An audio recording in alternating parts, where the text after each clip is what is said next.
gentlemen, welcome back to HMP. I hope you got your space dusters on because Sean Likes Spaceship Month continues as we cover space sweepers. I'm your host, Adam Portress, and I'm joined today. Some call him Space Cowboy. We just call him Sweet Sean Kovacs from the internet. Some people call me Maurice. And he's our own little fart machine, and he's back. Bruce Leslie. I'm a prickly pear, and I don't make trash. I just go around space collecting it. Ooh, I don't. Yeah, we've collected a whole bunch today, everybody, and we're putting it on display for you because you have collectively said, "Ooh, Slee, I'm getting it all together." Collectively said that we should have Sean Likes Spaceships Month over here at HMP, and Sean has picked us out quite the spaceship flick here in Space Sweepers from 2001 from Korea, if I'm not mistaken. 2021. 2021. What did I say? 2001? 2021. I'm a little off there. But yeah, so what brought us to Space Sweepers? Was it just that it was something that wasn't 1976 and trying to rip off Star Wars hardcore? Here is the story behind the story, which is that, I have that list. Like I have the list of all of these space movies and oh, that's interesting. I've never heard anyone speak about this before. It's not well-trodden territory like people, hey, we're going to review The Room. Oh, wow. New area. Great job. And so that's one of the things that I wanted to do with this, right? And so this is the rare case where I actually have seen this before. And what I remembered before watching it again this week is that I remembered liking it except for something. That's all I could remember. I really like this movie except for something. And then it came and it came crashing down the thing that I didn't like about it. And it made me so mad this week because I was like, this might be the perfect movie. Like we'll get into it later, but like I was surprised because when we had actually chosen this and everything, Patreon supporter and all around good guy, Marty actually said he'd seen Space Sweepers in one of his favorite movies. So I was like, oh wow, people have seen this already. So I was excited to kind of get into it. It seemed like something at least a couple people had discovered previously. So yeah. Well, it's a cool movie. It's easy to find because it's on Netflix. It's one of those things where it's like, it gets lost in the shuffle really quick if you're not somebody who's like, I like spaceships. I thought it was cool because it seems like something, to be redundant, something that was kind of cool that somehow managed to slip through my radar at a time when I think we were all looking for something that was a little bit better than average to watch. Mm-hmm. So I always like that. I just like it that I'm not continuing to miss it at this point, I guess. Indeed. Well, and like I said, we got here based upon you guys voting, and you can head on over to patreon.com/HMP, support this show at any level, and get yourself pre-show, post-show, Dinger Zone, and of course, get to vote on what we watch. And we got our vote up this week. We got our Once Bitten, Twice Shy. That's our werewolves. Remember, we're looking for October here. Ghost of Halloween Past, The Occult, Slash-a-Mataz, that's our slasher category, Monster Mashup, and Children's Halloween. That's when we're looking at stuff that's in the kin to like our Mr. Boogedy, stuff like that, the lower kids and all that mess. Are these topics assigned to individual providers here, or is this just? Well, we've got you on werewolves, that's for sure. So there's no problem there. So like I know that was certainly where you were headed, I believe. So we got you there. The others we'll mix and match as needed. Since I was the one who suggested the fun sized one, the family, like children's Halloween movies, I'll take that. We'll put that on his head, and he has to be the one that's responsible for that in one way, shape, or form. So then we could point fingers. We go, hey, listen, Sean Loves Spaceships Month was fine, but maybe. Who knows? We got to see what he can pull us something off. Boogity babies. That's what we'll call it. Boogity babies. Boogity babies. Ooh, that's Boogity babies. That's even better. Done and done. Boogity babies. If you'd like to vote on that and support this show at the same time, patreon.com/HMP. We thank all of you fine folks for that. Let's get into it, everybody. Here's the IMDb plotline for Space Sweepers. As we know, IMDb always 100% correct in everything they say and or do. Set in the year 2092 and follows the crew of a space junk collector ship called the Victory when they discover that a humanoid robot named Dorothy that's known to be a weapon of mass destruction, they get involved in a risky business deal. I mean, sure that is the plot, Sorta. but it's that's dry for what the plot That's is. that. And I mean, it's only like a quarter of the plot of this movie. Yeah. This is written by Sung Hee Jo, Seung Min Yoon, Xiao Young Kang, and directed by Sung Hee Jo. It's 2021 in Korean. Like I said, I had no idea. I don't even think I watched a trailer for this. I don't think I knew anything about anything on this. Really? So you went in totally blind to this? 100%. Same here. Oh, that's great. So Bruce, with with a title like Space Sweepers, what were you expecting? Was it Space Janitors? Because that wasn't what I got. That is what I was expecting. With Space Sweepers, I really thought it was going to be like, man, this is going to be odd, but I want to see people sweeping in space. It did not have nearly enough space sweeping for me, but I don't want to get you know what honestly what came to mind when Space Sweepers came up. And it's funny because we're right after Labor Day weekend here where Dragon Con takes place. And on Dragon Con TV, they have this little puppet thing that they have always done in like interstitials. In each of the host hotels, you have a constant Dragon Con television feed that has like panels that are live streaming or streamed earlier in the day. And they have like different little comedy bits and other things that they strewn in the middle there. And there are these two characters who are busy sweeping up all the stuff in the convention, and they're wearing like little hazmat suits, but they're hazmat puppets, and they're talking back and forth. That's what I always thought this would be. Space Sweepers. Just those little puppets sweeping up the little convention and having it's a nerd conversations. It's not quite that. Not quite. I also didn't expect it to have a complicated plot with a name like Space Sweepers. Well, if that wasn't enough, let me sell everybody else on this 2021 Korean sci-fi film because this sucker's got everything.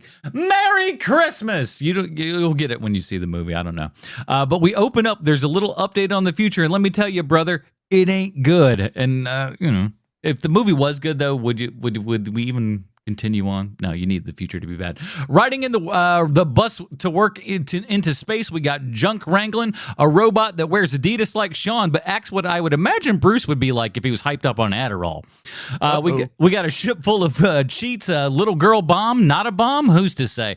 The spice flows. We got talking smack to the Popos, nightclub shooting spree, French guitar playing in space, tomato sales, backstory fill-ins, everybody poops, good manners, crazy jumping, harpoon throwing, nanobites, crazy robot seizing, flashbacks, family reunions, more flashbacks, a gun that greets you hello, light tunnels, the old switcheroo, the slowest of mode deaths, and a return in a and a death run Star Wars ripoff that will have you, and more fake endings than Return of the King. This movie's got everything. I screwed that whole thing up, but we've tried. Yeah, it's got a lot of stuff. There is a lot in it.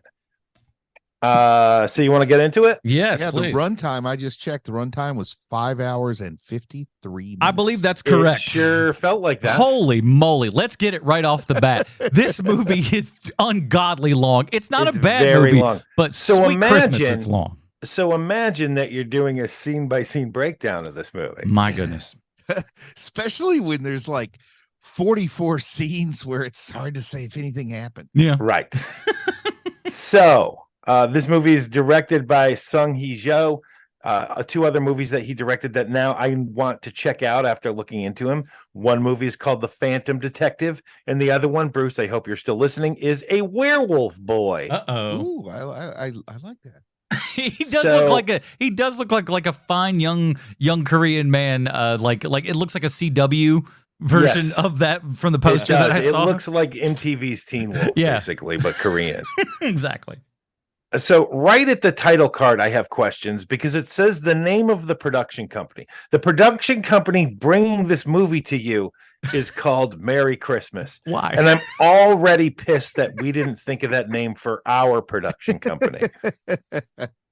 It's true. We then cut to a black card that reads, in 2092, forests vanish and deserts spread. Fading sun and acidic soil cause plants to disappear. Fleeing the sick earth, UTS Corporation builds a new orbiting home for humanity, but only a chosen few can ascend. Go ahead. That kind of sounds like Elysium. Was that so? I Yes. never saw Elysium, It is, but yes. I saw the trailers, and if I'm correct, Elysium was well before this and Neil Blomkamp, right? Yeah. Yes. And I would say to you that Elysium is just beating you over the head with its messaging. Yeah, not subtle, that film. And neither is this one. I mean, Space Sweepers isn't subtle either, but at least it's not constantly bludgeoning you with its message, whereas Elysium does. Yeah, at least when they're up in space and doing their stuff in this movie, they're up in their space. Like they only will tangentially, mention Earth every now and then. Like, oh yeah, by the way, things kind of suck down there and everything. But they don't go back to it nearly as much as Elysium's. Like, we're down here and they're up there. Blah blah blah. Shut up. Yeah, so much of that.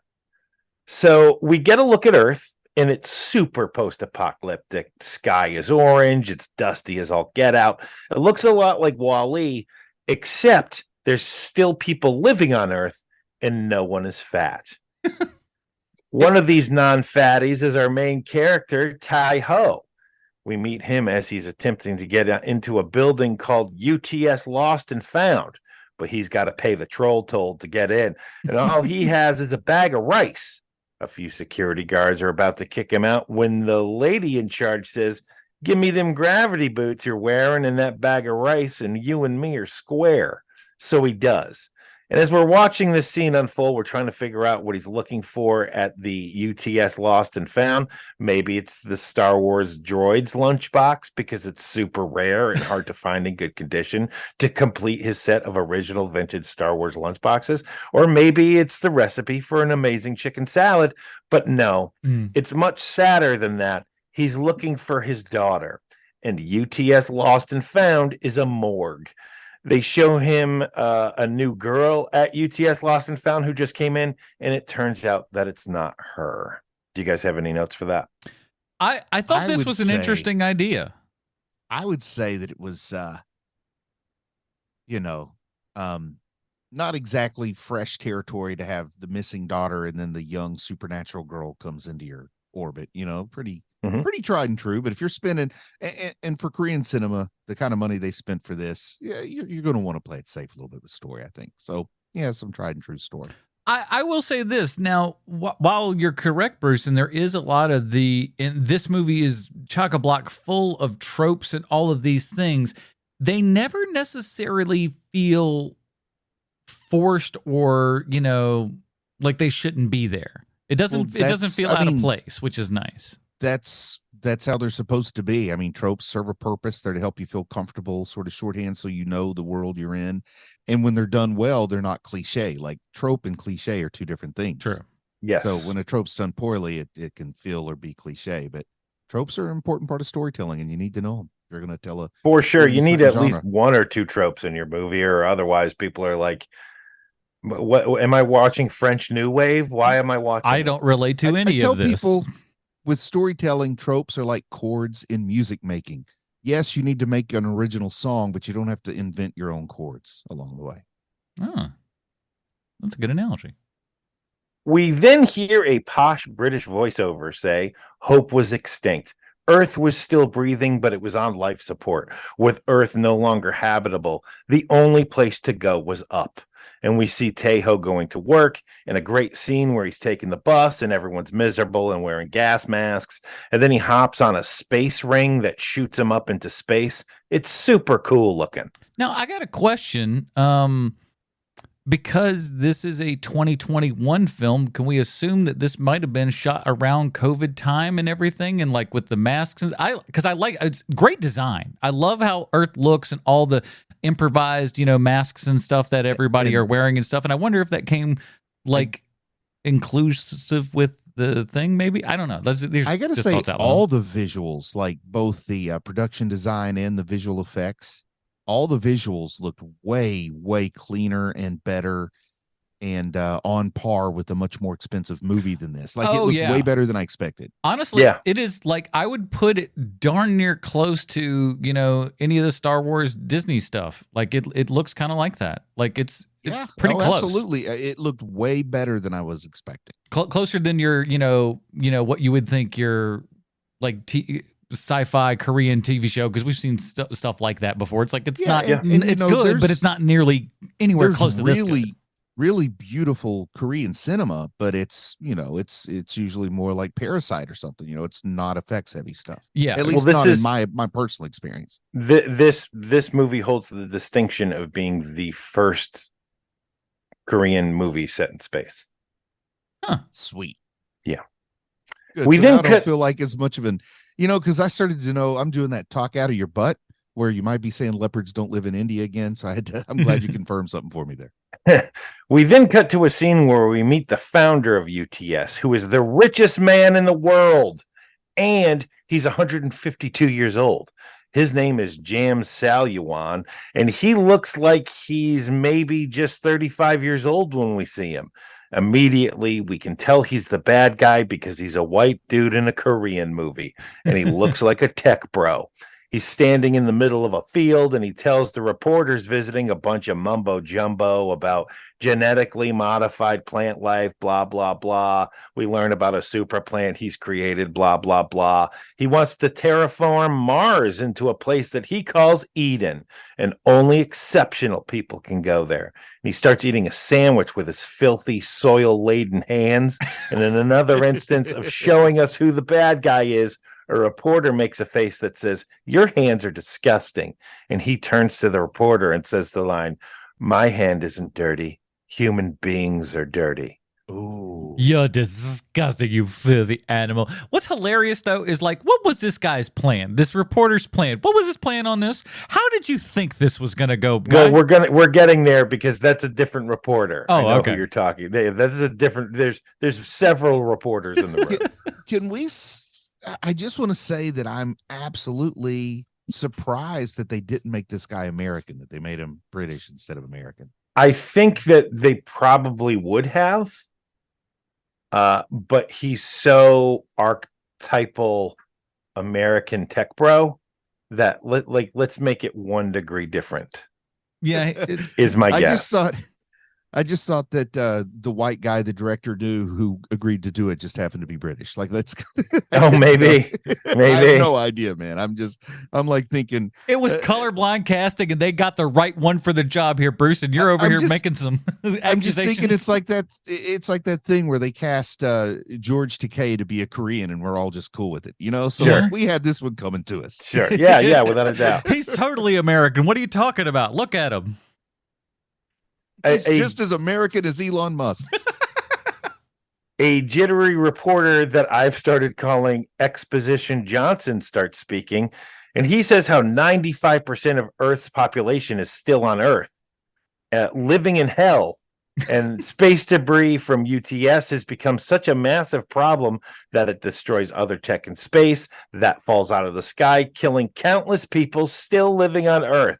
So let's talk about this for half a second, because like just the overall, like, for lack of a better word, sweeping idea of this story is like all of this space junk has been flying around, and these people wrangle up this space trash that's flying around the Earth and falling into the Earth and killing people. But their job is like, space trashmen to go around and pick this stuff up so it doesn't go. And of course, that's obviously a very dangerous thing. But at the same time, too, it's like they're cowboys, they're out wrangling, the steer back into the thing, and they're all that like kind of truckers. Stuff. It's fun, yeah. I was really almost getting like an alternative setup for a Guardians of the Galaxy type chemistry and vibe. Mm-hmm. Okay, so then they're talking about all the debris in space. We then cut to a group of ships that work on collecting space junk. A group of space sweepers, if you will. These space sweepers are attempting to pull in a derelict space shuttle that's been smashing into orbiting space stations, and it's given them a real banger of a time. Everyone's from a different country, and everyone looks so very different. So different, in fact, that it looks like the Burger King Kids Club in space, except there's no one named Wheels. Damn it. I was like, please, man, we need somebody. No wheelchair people. No good. When all of a sudden, a ship named Victory comes into view, and the captain of Victory is a lady who curses like a lady trucker, which in a way she kind of is. And we meet her robot, whose name is Bub, who wears a jacket like Ryan Gosling in Drive, and this robot is totally pulling it off. They grab the space junk and they get the reward for bringing it in. But what's that? Who's that piloting the controls of the spaceship named Victory? Why, it's our main character, Tae-ho. To show you that he's really going through it, he isn't wearing shoes and he has holes in his socks. Oh, poor guy. It is like, it's the most comedic thing in this movie, I think, where his big toe is just hanging out of the sock, full toe. See, some humor is difficult to translate, but two things are always funny: big toes and farts. This movie's got plenty of both. We got plenty. And at this point, if you haven't figured it out yet, I should tell you how much I love this movie, because it's sort of kind of punk rock. It's fast paced. And while some of the themes, like you were talking about before, Bruce, it's stuff we've seen before, you've never seen them like this. And the movie is pretty great, except for the ending. The ending sucks. The people who made this movie are cowards. But we'll get to that later. And like you said, Adam, the effects are better than Disney Plus shows. But here's the main thing. I really like the main characters of this movie. We cut to a scene where Tae-ho is trying to collect the money on their salvage job, but they destroyed more equipment than they saved. And the clerk at the desk is watching plot TV, because we learned that a lifelike child android has been droid napped by an extremist group called the Black Foxes. That little android looks like a very cute little Korean girl, but the news is saying things like Dorothy is a weapon of mass destruction. If you encounter Dorothy, contact the authorities immediately. We cut back to the Victory, and I didn't mention it earlier, but there's another guy on the ship that powers the engines, and he's bad to the bone, Holmes, because he has dreads and tattoos and jacked up teeth, and he walks around with an axe, and his name is Tiger Park. And he thinks someone on the ship is stealing because he was saving a bag of rice for a special occasion. Everyone is playing Korean space poker, and the robot is winning, and he's being annoying, and everyone on the ship is on edge. And we learn how deep in debt the entire crew is, and everyone gets into a fist fight with everyone fighting everybody, and they all knock each other out except for the robot Bub. Again, another great trope here that we are stealing lock, stock, and barrel from Alien. We're just like, I'm not getting my share. What's all this? Like, I love seeing that stuff. And again, they're doing it in a way that it doesn't feel like it's derivative. I know that's from Alien, but I don't care. Yeah, because it's done differently enough. Mm-hmm. So the robot, Tiger Park, and Tae-ho begin salvaging the shuttle they brought in when suddenly all the lights turn on. And Tae-ho investigates further, and you wouldn't believe it if you didn't see it for yourself. They find Dorothy, the missing android from the TV. They bring her in, and you know you're watching the right movie because they do not like her when they first meet her. Even though she's turned the cuteness all the way to 11, these guys still don't like her. There's no way you can look at this child and not go, well, that's adorable, I want to take it home. Because it is. It's like they got the cutest child that they possibly could, and they hate her. What is it about, like, the bowl cuts that made me look so hideous as a child can make her look so cute? I don't know what it is, but it's the little head, the little I can tell you part of it is the Korean, because the Korean bowl cut is the cutest thing in the world. I think it's some way, I think their hair lays just in a certain way, probably too. For what it's worth, I may have gotten at least one of my bowl cuts from my Korean aunt. So that oh man, hey. I'd love to see a picture of that so bad. Me too. So this cute android is dressed exactly like Rainbow Bright for anyone over the age of 40 who might be listening. And they learned from watching TV that this cute robot, she's a little mass murdery. She explodes like a bomb, but remains unharmed herself. And there's a cute scene where she sneezes and the crew thinks she's going to explode. It was pretty good. But the cute android isn't sure what's happening. So when they hit the deck, she also hits the deck so like cute. The rest of the crew. It's pretty adorable. It's awesome, actually. That was my personal favorite funny joke. As the crew runs away from Dorothy because they watch plot TV, they know that this Korean robot baby can blow up. And when no one is looking, she uses her magical robot powers to bring a dead plant back to life. And I am certain this will not come up later. The four-person crew of Victory decide what they're going to do with this adorable robot baby. They're going to sell her to the terrorist group that stole her in the first place and might make a bunch of money. How much? How's 2 million space bucks sound? Woo! They would take the entire crew out of debt with enough money left over to go on Korean space vacation.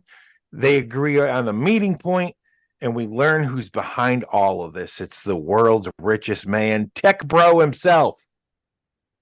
Robot baby starts to ingratiate herself to the crew, and they get to the meeting point, and it turns out to be a futuristic looking Korean space techno disco, which is to say it looks like a normal Korean techno disco, and everyone's wearing masks and they're playing EDM that sounds like an Apple EarPods commercial. But look out!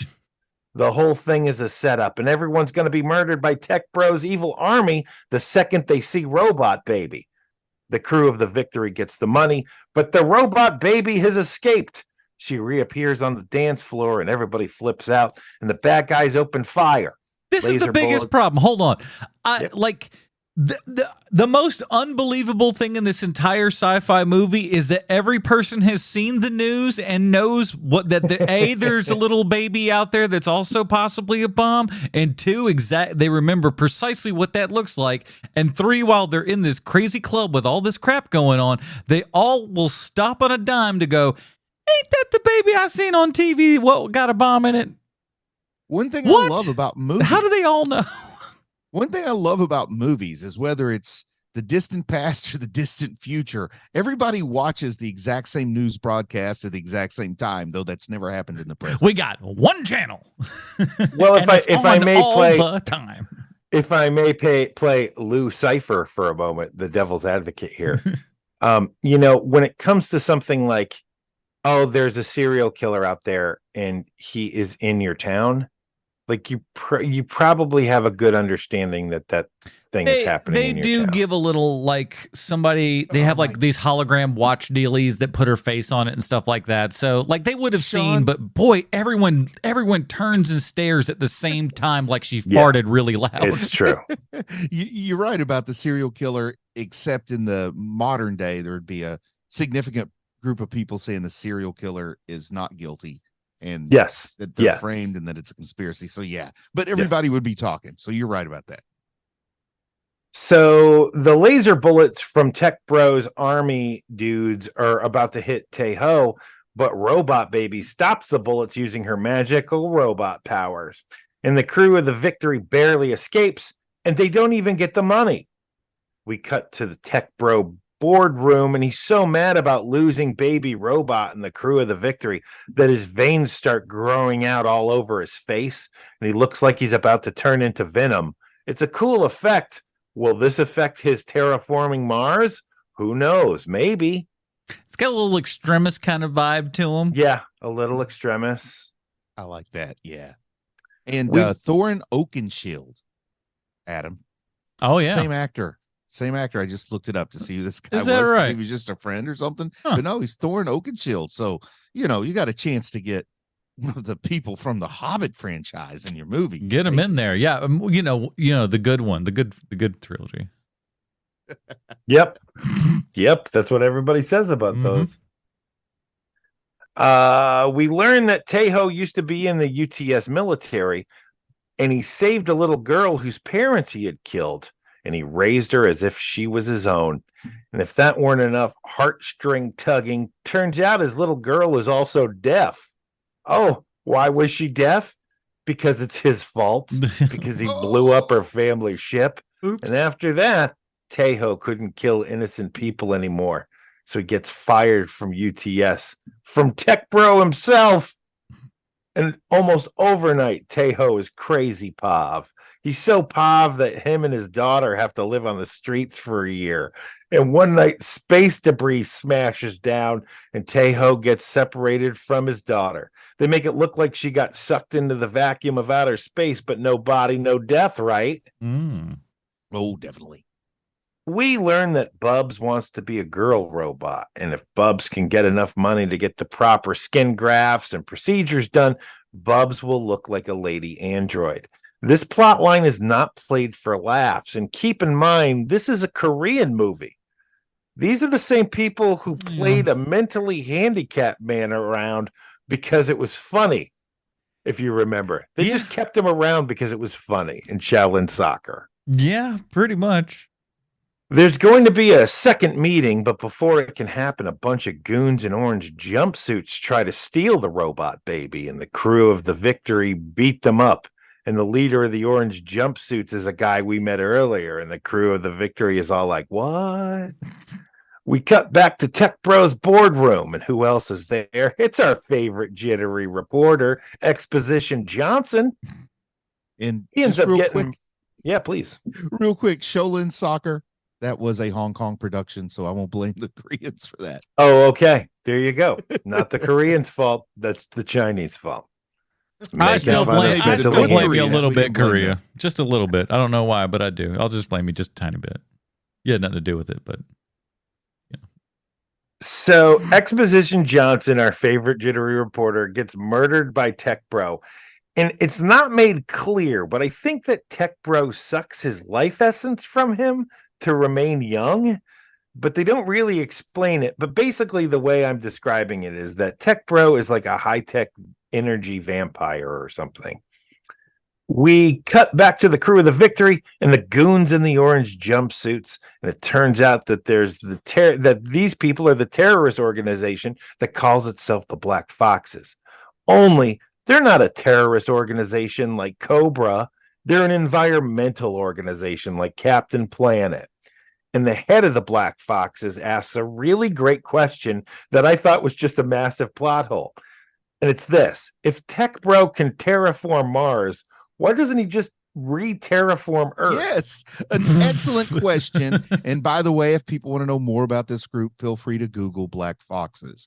But anyway, yeah, they asked a question that, like, I felt ashamed that I hadn't already asked. Like, it showed I was giving this movie too much of a free pass. Well, it is charming, and charm goes a long way. But that was a massive plot hole to me, and they fill it right in. We learn that Baby Robot isn't actually a robot at all. She poops. What kind of robot poops? That's second that she said that. I got a binder full of pooping robots. The second that she said that, though, I was just like, hold on, is this robot pooping? And then like 2 seconds later, they address it. I'm like, thank God for you, movie. Because I had this, I'm like, wait, hold on now. What? In the comics, I'm pretty sure Vision poops. Is it see-through? No, but it passes right through the toilet. Phases right through and just goes to the core of the earth or something. They never let him use the upstairs bathroom anymore. Hey, I'm reading, damn it. Turns out Baby Robot had a congenital disease that was killing her. And as a last resort, her dad injected her with nanobots. Nanobots. Like you Baby Robot got healthy again. But as a side effect, she can make flowers bloom on a bush that used to be dead. She can stop laser bullets with her mind. Baby Robot isn't a bomb. She's the key to fixing Earth. I love that nanobots are our current equivalent of what like the PC was in the early to mid 80s. You can do anything. Yes. Like Weird Science, you can create a hot lady with a PC. Now Yeah, nanobots make flowers grow. Just put in the And right before that, algorithm. it was the Stanley gamma radiation. Yes. Tech Bro wants to use an atomic bomb, actually hydrogen bomb, to kill Baby Robot and over 2 billion people that still inhabit Earth because humanity is dirty. The UTS thugs start kicking on doors looking for more Black Foxes, and they're in the hallway that the Victory crew is in, this apartment complex thing. But the crew just walks on by because they're not black foxes. And as Tay-Ho and Robot Baby escape through a vent in the bathroom ceiling and start crawling around in the vent shafts like it's Die Hard. Tech Bros army attempts to kill Tay-Ho and Baby Robot, but Captain Lady Trucker flies in the victory, and they barely escape. Yo, you missed the best part where they're up in the duct and everything. She has to sneeze yet again. This girl's sneezing like nobody's business. And then they'll say, "Oh, bless you." And then that's what catches the robot guards. Go, hold on. I hear some voices coming from the ducts upstairs. That is pretty good. Pop, pop. Yeah. That is good. I'm like, oh, you're just being polite. Oh, bless you. Oh, shoot. Maybe we shouldn't have said that. So Tech Bros Army attempts to kill Tay-Ho and Baby Robot, but Captain Lady Trucker flies in with the victory, and they all barely escape, only to run into the garbage patch field that's infested with nanobots. The ship starts breaking apart, but Baby Robot uses her nanobots to talk to the bad nanobots. And then after she finishes that job, she collapses to the floor. All the nanobot stuff was actually really cool. I thought that was an interesting, neat idea that we don't see a lot. Again, I feel like you could probably say it was a little Matrix-y in a sense, where, you know, they're underneath and all the squids are kind of coming. It's like a tiny little version of that in kind of a way. But visually, it looked interesting. It looked good, and they had, like, you know, just all those things like swarming up on the windshield, if you will. Yeah, that was neat. The spaceship and stuff like that. I would have loved to see them turn on some wipers and get them out of the way. But then, that would have been not good. a lot of call for wipers in space, though, I suppose. So maybe they don't have those on the front. Now, did you guys see this dubbed, or did you see it subbed, or how did you guys watch it? Well, it dubbed automatically kind of with the Netflix, so I guess it just assumes that I want the English, and of course it's got subtitles because it's a cornucopia of languages in this film. Yeah, and I watched, I guess, I mean, that might be like the default version. I won't say only, but the default version. Yeah, probably like your default. Here you go, Whitey from Netflix. Is that what you saw, Sean? Yeah, I saw where Tay-Ho speaks English. And what confused me a little bit on that, though, is you were talking about Bubs, the robot, and rather than a transgender sort of storyline, I thought that for the dub they had accidentally cast the wrong gender voice, because that's how cool everybody is with it, I suppose. Yeah. But when they first says we're girlfriends, I'm like, oh, okay, this is probably just because they didn't do the best job casting the dub, and then later I'm thinking, well, maybe that is the message there. But also, this, as beautiful as it looked, due to its length, it did lose to the phone a few times. Yeah. It couldn't for me because I had a job to do, but I understand. Yeah. So Baby Robot collapses to the floor. The crew of Victory performs CPR on Robot Baby, and if I were a betting man, I would bet this was Bruce's favorite scene in the movie, because Robot Baby farts herself awake. You know, it was definitely inspired storytelling. I don't know if it was my favorite part or not, but it was inspired. And everyone starts laughing uncontrollably, and as everyone's laughing uncontrollably, the robot Bubs says, "Be honest, you pooped a little bit too." And that, ladies and gentlemen, is the first instance of this movie stealing from the Star Wars prequels. Yeah, you're right. Hey, listen, they stole from all the Star Wars, so you got to give them credit there. I mean, we didn't go to an ice planet. I think that's about the only thing we didn't do. The crew of the Victory escape, but now they're being called terrorists by the news. They decide they're going to return Robot Baby to her dad, and they do things to pass the time, like get into a water fight while washing her hair, and they get Robot Baby back to her dad. But you know something's up, because there's still 45 minutes left in the movie. There are so many times throughout this where you're just like, you pause it and you're like, where, or you put your little finger on the little Apple thing and then it pops up and shows you the time. And there's so many times you're just like, how in the heck have we not crossed more time than this? What is going on? There were a couple of times too when I look, and like that second number, when you're looking at the time bar, I start to think, that's the total runtime, right? That can't possibly be how much is left. But nope, that was always how much was left. Yeah. Exactly. Always how much was left. And you're like, oh, for real? Still left with this to go. Okay. But don't worry, we have a lot of chance to have a water fight trying to wash somebody's hair. And have you ever seen a child be hit with water and stay that still? I don't think that ever existed in the history of the planet. Are you kidding me? It's like acid has hit their face whenever water hits a kid's face while you're washing their hair. Nuts. It's a heartfelt reunion between father and daughter when Captain Lady Trucker notices something. The base is covered in EMPs. The EMPs go off seconds after she's seen them, and all power, including life support, shuts down.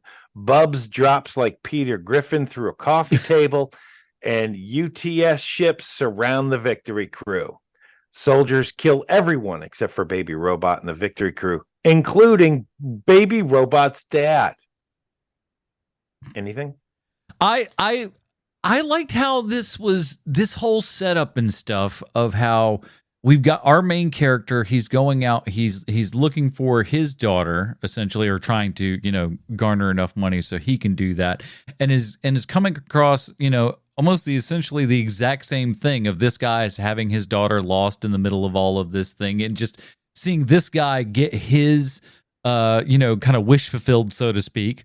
And him just being on that other end going like, oh my God, like I'm like, so this needs to be me now, please. Sean, how deep have you gone? How familiar are you with the Expanse book series?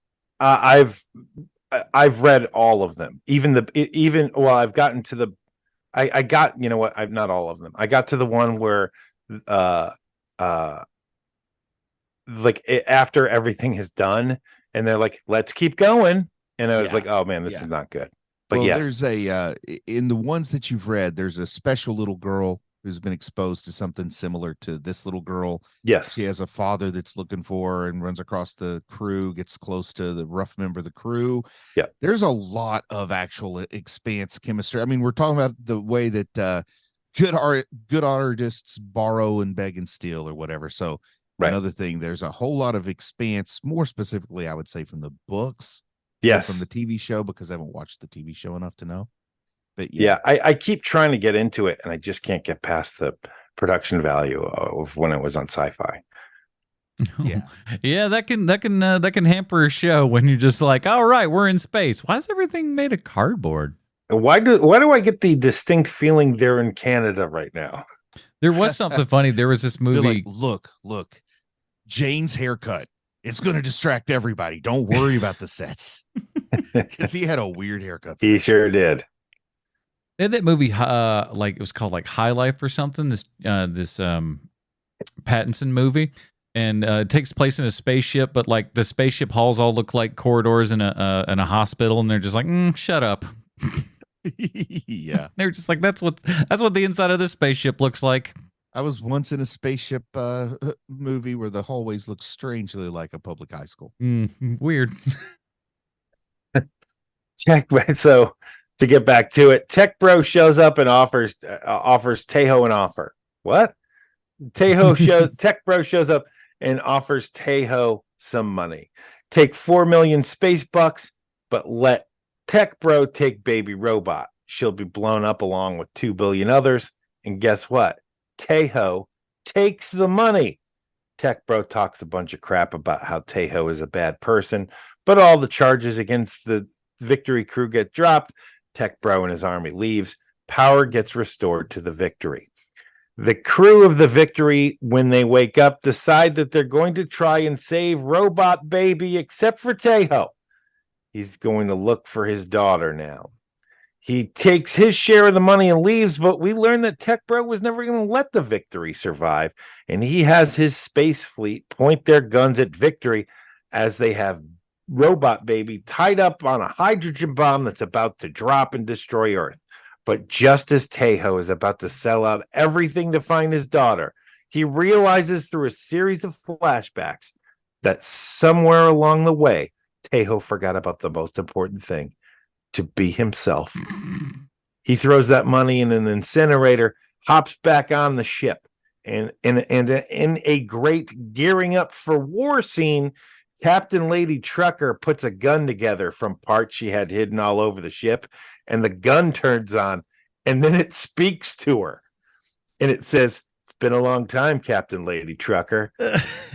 Tech Bros fleet starts firing missiles at the Victory, and Captain Lady Trucker starts taking them out with her talking gun, but there's too many of them. And Bubs takes his harpoon and starts taking out Tech Bros ships by hand. Pretty and cool it scene. is Pretty cool. awesome. Yeah. It is awesome. Yeah, high point. Yes. Second volley of ships come, and Tejo and Tiger Park make the ship go really fast, getting past the second round. They fly through the ship that holds the bomb in the middle. It's definitely nothing like the trench run from Star Wars. Nope. Because they're not flying through a trench. They're flying through a ship. They get to the bomb and save Robot Baby. Wait a minute. Didn't they do that in Return of the Jedi? This is Return of the Jedi too. Like this whole movie is stolen. But I like that whole tunnel scene, and like because they all look neat and different. It is. It's neat, man. There's like the white one, and then the one with all the colors and stuff. Like very visually just neat. We don't see stuff like this, so that's why it's so nice to be like, oh, this is cool. I can see this really rocking a lot of young Korean folks' world. Sure. Oh yeah, especially if you saw it in a theater too. The crew of the Victory get to the bomb and save Robot Baby. Tejo and Robot Baby high five. It's a pretty good high five. Yeah. A woman from Tech Bros Army who may be a cyborg walks into the room and starts beating the crap out of everybody. But the Victory crew has to get Robot Baby far enough away from the bomb or she'll die. Even with the nanobots inside of her. They've got to get to a very specific point or she will die. Using the emergency channel, Victory asks the rest of the space sweepers for help, and Tech Bro shows up in his evil spaceship. Because the people who made this movie have seen Star Wars and a bunch of action movie stuff happens. And people say lines like, "You have to activate the emergency booster from outside." Okay. The Victory. But by the way, I just want to say anything on a spaceship that can only be activated from outside, major design flaw future. Yeah. Unless you got a droid out there. Unless you got a droid out there that's got his little arms and stuff. How many things on a submarine do you think can only be activated from outside? Just to give you a point of reference. Well, if you go by how many things on a commercial airliner?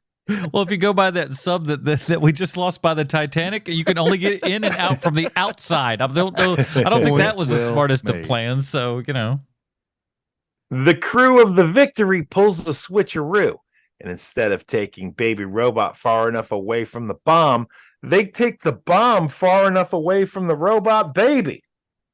Hydrogen bomb goes off and destroys Tech Bro and the Victory, including everyone on the crew. Now, if this movie ended there, this movie would be one of the best movies ever made. But it didn't, because the people who made this movie are cowards. And they didn't kill off the crew. Instead, the nanobots that were on the ship earlier as the Victory went through the garbage patch, turns out they stayed on the ship and saved everyone from the explosion. Because the garbage nanobots? Yes. Because the people who made this movie are gutless cowards, Bruce.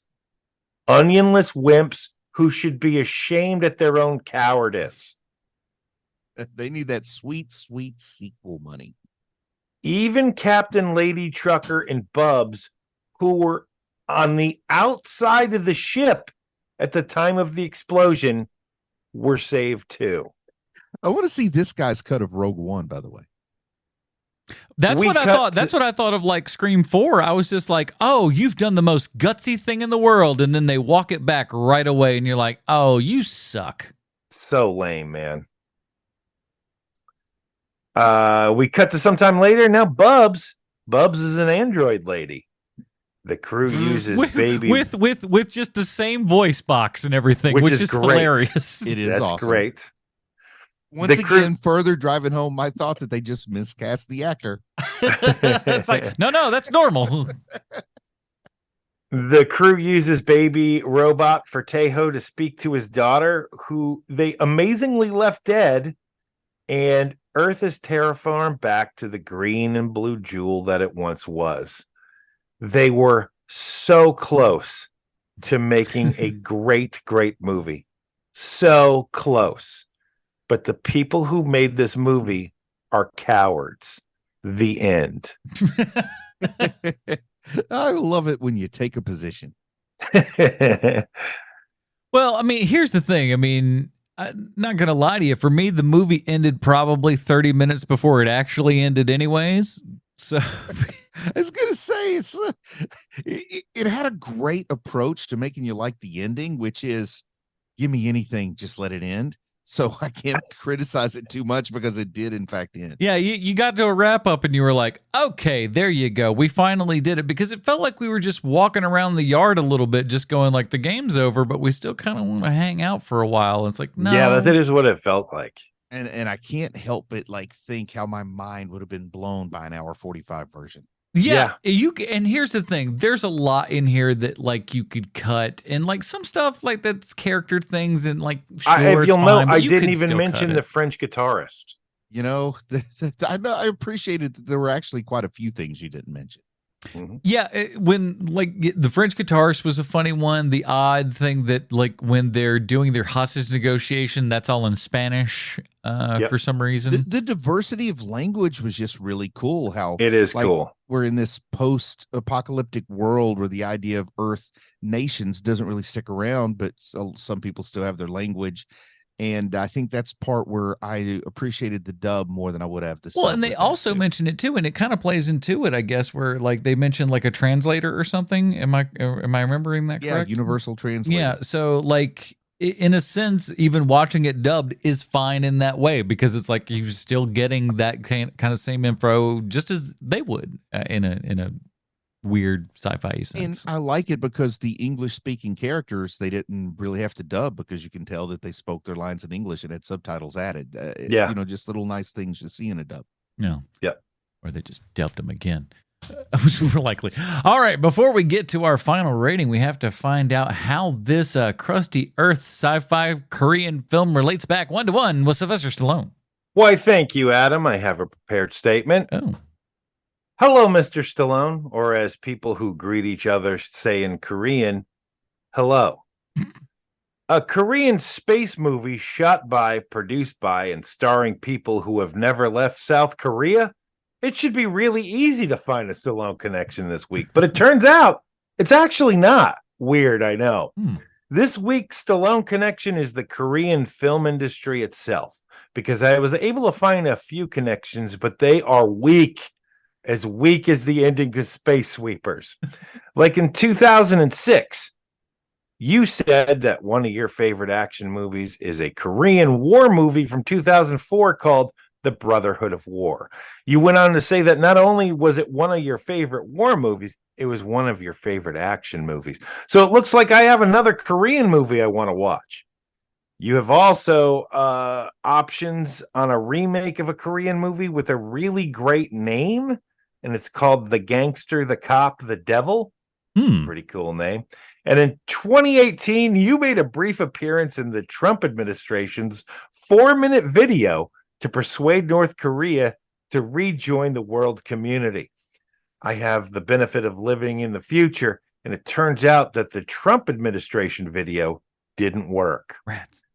Unless you know something that I don't know. Anyway, that's the Stallone connection this week. Korean cinema. I hope to hear from you soon. Your pal, Sweet Jonesy from the internet. I'd like to think that Stallone has a couple of international relations things in his back pocket he just doesn't tell nobody about. He's just like, listen, I got some dealings. I talked to some people. I just don't put it out on Front Street like everything else. I want to give you another Expendables movie, not bore you with all my political machinations over in Korea. He's like the Wouldn't dude. it be great if just unexpectedly he showed up for a very small part in this movie and like nobody reacted to it? It's just like, oh yeah, that's the guy that's in the Wiener commercials. He's the it's like the guy from Little Caesars who was paying like a bunch of famous people's apartments that were poor. Oh but yeah, they yeah, happened to be yeah. famous. Like he did it with a lot of like people who should have been taken care of and Yeah, weren't. the guy who founded Little Caesars paid for Rosa Parks's apartment Oh, I for did like hear about that. years Among and years. others. Yeah, Yeah, I know about Amongst the Rosa others. Parks, but I didn't know about the others. pretty cool. All right, here at HMP we have our own patented Robin rating system. Bruce, where does Space Sweepers fall on the Robin rating system for you? You know, the novelty of it, the ambition of it, the visual effects of it. I want to give this a good rating. Too long is the drawback. We've talked about that. Didn't pass the phone test all the way through for me. So it is there in Damian Wayne territory, but don't let that scare you off. Don't feel like you have to finish it, but I do think you ought to start it. Yeah, John. I hate that I have to give it a Tim Drake. I want so desperately to give this movie a Dick Grayson because I love this movie so much. But the people who made this movie are cowards. So it's a Tim Drake. You hear how he's tempting Korea right now? Oh boy. I mean, like They know they're cowards. we got enough. They know what they We got did. enough problems over here. Bruce is already upset 3/4 of India. I know, man. They love their leopards. So, who's to say? For me, I'm a little torn. I'm a little torn because I kind of like. I feel like I gotta go. I feel like I gotta go a high Damian Wayne. Like, because I did like it. I love the ambition of it. I like the main structure of the swaths of the story and stuff. It automatically loses one for sure because of the length. It's just way too bloody long. It could lose bare minimum a half hour, probably 45 plus, and it would make this movie so much better. And you could, like you said, you could cramp off some of that ending there, and of course some of the other character things that, like, while nice, don't really add overall too much to the story itself. But worth a look. I think Bruce is right. It's like it is worth checking out and everything, and if it's something that you get into, I think you'll really like it. But if you kind of find yourself wavering and everything, just stick with it. You might check into your phone every now and then, but come back to it because there are moments that will later come that you go like, oh no, that's really cool. That looks interesting. That looks better than some of the fights and stuff that we've seen on Star Wars as of late. It's just true. And it's really cool seeing Bubs with his harpoon neat in looking. space, just taking out ships with that thing. It's just so dang cool. He's got a what was the character in Rogue One? He's got that vibe a little bit. Oh, yeah, a little Alan bit. Tudyk's character. Yeah, Alan Tudyk's robot Yeah. character. I forget what the call sign for that guy is, but K2SO. K2, yeah, very good. Yeah, it's got a very K2SO vibe to him and stuff like that. Just put him in an Adidas jacket and you're good to go. Yeah. It's good stuff. That is it, everybody. We'll talk about what we're doing next week. But in the meantime, Bruce, where can we find more of your work on the internet? Just float around there, randomly type in websites and see if I show up there. Go do it. Go do a search, a deep dive, if you will. See what you can conjure up. This is kind of like our, finding a murderer on the internet. Just see if you can find Bruce Leslie. I'm intensely working on my silly little movie, so I'm not doing much else right now. You'll all see. Sean, what else can people see out there? We have another podcast called Star Wars 30 Questions, and this time around we're on Ahsoka 30 Questions, where we ask 30 questions of the latest episode of Ahsoka, and we're about to record that once we're finished with this. Ooh, we got a lot of stuff to talk about over there, everybody. So join us on that show as well as this one. And if you can, man, join us over at patreon.com/HMB, pre-show, post-show, Dinger Zone. And of course, vote on the horror movies that we're going to be watching next month here in October. That is it, everybody. Join us next week as Sweet Shanzi Loves Spaceships continues. And our new movie is Murder in Space from 1985. If I can, let me pitch the movie to you guys if you're still listening. And if you're still listening, God bless. Mm-hmm. Bless. So it's Murder in Space. It may or may not be a TV movie, unsure. Martin Balsam is in it. Michael Ironside is in it. But number one on the call sheet, Wilford Brimley is in it. So Man, please oh check man. out Murder in Space next week with Wilford Brimley. Wilford Brimley, get your diabetes together, everybody. We are going to space. For Sweet Sean's and Kovacs from the internet, Bruce Leslie, I'm Adam Porters. Stay super, everybody. Bye, Marty and Evie.